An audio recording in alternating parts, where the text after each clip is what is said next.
নমস্কার, কেমন আছেন সবাই? আশা করছি সবাই ভালো আছেন, আমিও ভালো আছি। বড়দের প্রণাম, ছোটদের ভালোবাসা জানিয়ে সবাইকে একটা নতুন ব্লগে স্বাগত জানাচ্ছি। বাজার থেকে নিয়ে এসেছে ঢেঁকি ছাঁটা চাল, সেই চালের ভাত হবে। জীবনে এই প্রথমবার খাবো ঢেঁকি ছাঁটা চাল।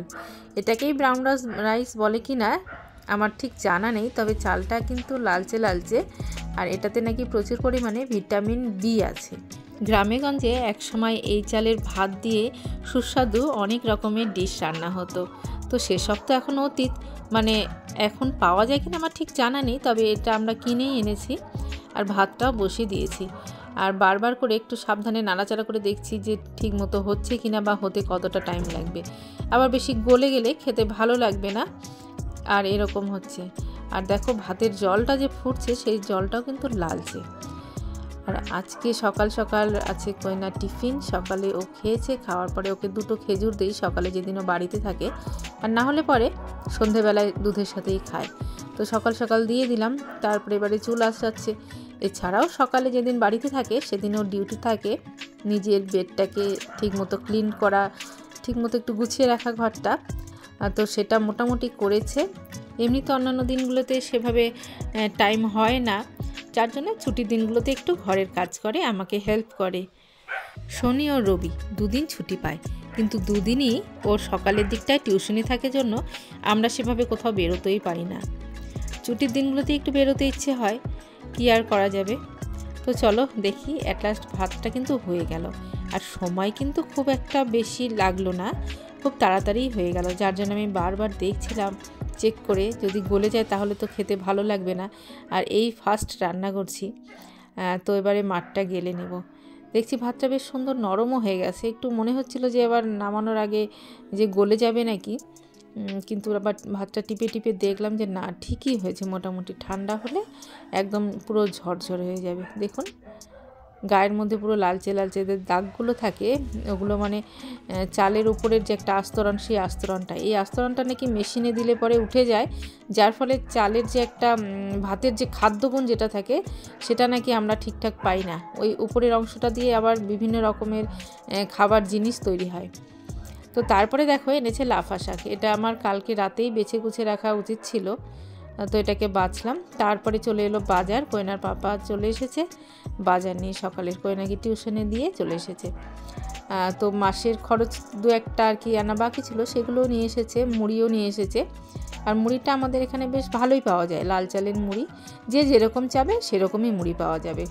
তো এমনিতে মাসের শেষ হয়েছিল, তো কিছু কিছু মশলাপাতি আমার ছিল, তার মধ্যে যা যা শেষ হয়েছিল এই চা পাতা, চাউমিন, সয়াবিন, সব কিছু টুকটাক আনতে বলেছিলাম। পনির, আর পনিরটা সপ্তাহে ওই রবিবার করেই আনে, তো আমাদের দুদিন হয়ে যায়। পনিরটা খেতে তো কইনা খুব পছন্দ করে, মাছটা খেতে অত পছন্দ করে না। তো এবার সবগুলোকে ঠিকঠাক জায়গা মতো রাখতে হবে। আর চলো দেখি এবারে মুড়ির টিনের মধ্যে মুড়িটা চটাপট ভরে দিই, প্লাস্টিকে থাকলে আবার পুড়িয়ে যাওয়ার সম্ভাবনাও থাকে। তো আগের একটু মুড়ি টিনের মধ্যে তলানিতে পড়ে আছে, থাক, অন্য সময় ওটা ঝেড়ে ঝুড়ে পরিষ্কার করে একবারে নতুন মুড়ি ঢালবো। এখন আর সময় নেই সকালে, তো মুড়িটা ঢেলে দিচ্ছি। মুড়িটা না গরম, বেশ সুন্দর আর কি, মনে হচ্ছে যেন মানে এখনই মনে হচ্ছে ভাজা হয়েছে আর কি। দেখো কত সুন্দর একটু লালচে লালচে মুড়ি, এই মুড়িগুলো ভালো। দেখো এই মুড়ির গায়েও কিন্তু সেই লালচে লালচে যে দাগের মতো থাকে সেটা। আর এবারে দেখো পনির এনেছে আর আমুলের বাটার, যেটা আমাদের ঘরে মানে সবসময়ই থাকবে। আর এদিকে শাকটাও রান্না হয়ে গেল, যে আমি লাফা শাকটা বসিয়েছিলাম, লাফা শাকটাকে নামানোর আগে এভাবে একটু ঘেটে দিই, তাহলে না শাকটা খেতে বেশ ভালো লাগে। আর এনেছে পার্শে মাছ। পার্শে মাছটা নাকি সামুদ্রিক মাছ, তো মাছটা না একটু যেন কেমন একটু নরম নরম হয়ে গিয়েছে, কিন্তু আঁশগুলো গায়ের মধ্যে এত শক্তভাবে লেগে আছে। আর আমাদের এখানে কাছে পিঠে তো সমুদ্র নেই, অনেক দূর থেকেই আসে, তো যার জন্যে এই পার্শে মাছটা কিন্তু ফ্রেশ পাওয়া মুশকিল। আর এদিকে মাছ কাটতে কাটতেই মালতী মাসি চলে এসেছে, যে আমাকে রান্নাঘরে আর কি হেল্প করে, রান্নার কাজে নয়, মানে রান্নাঘরটা পরিষ্কার করতে। রান্নাঘরটা আমরা রোজই ডিপ ক্লিন করি আর কি, যার জন্যই আমাকে মাসি রাখতে হয়েছে। তো ও আর কি ওই কাজটা করে, বাসন মাজা, তারপরে রান্নাঘর পুরো পরিষ্কার করে দেয়।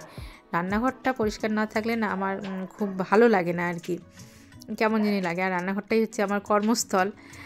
তো দেখো তারপরে আমি না মাছ ধুয়ে সব কিছু মাছের ঝোল করব আলু বেগুন দিয়ে, সব কিছু রেডি করে রেখেছিলাম মশলা টশলা।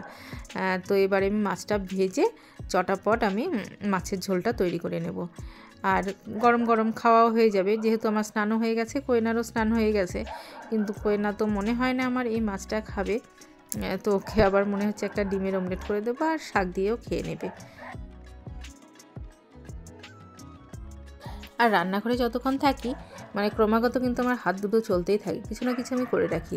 কালকের জন্য কিছু হয়তো তরকারি পাতি কেটে রাখলাম এরকম করি, কারণ রান্নাঘরে তরকারি বসিয়ে দেওয়ার পরে হয়তো কোনো কাজ বাকি থাকে, সেটা আমি টুকটাক করে নিই। তো এখন বাজার থেকে এনেছে ধনেপাতা, বেশ খানিকটা ধনেপাতা এনেছে, তো সেগুলোকে আমি সব পরিষ্কার করে রেখে দেব, তাহলে রোজই আমার সুবিধা হবে তরকারিতে দিতে। আর ইদানিং না কেমন ধনেপাতাগুলো যেন কীরকম একটু আসছিলো, মানে সেগুলো বড় হয়ে গিয়েছে ঝিরিঝিরি, ওগুলোর কোনো স্বাদ পাওয়া যাচ্ছিলো না। আজকে ধনেপাতাটা বেশ ভালো এনেছে, আর মাছের ঝোলে দিলে তোর টেস্টটা বেড়ে যায়। আর এই দেখো কোয়েনাকে খেতে দিয়ে দিলাম শাক আর ডিমের অমলেট।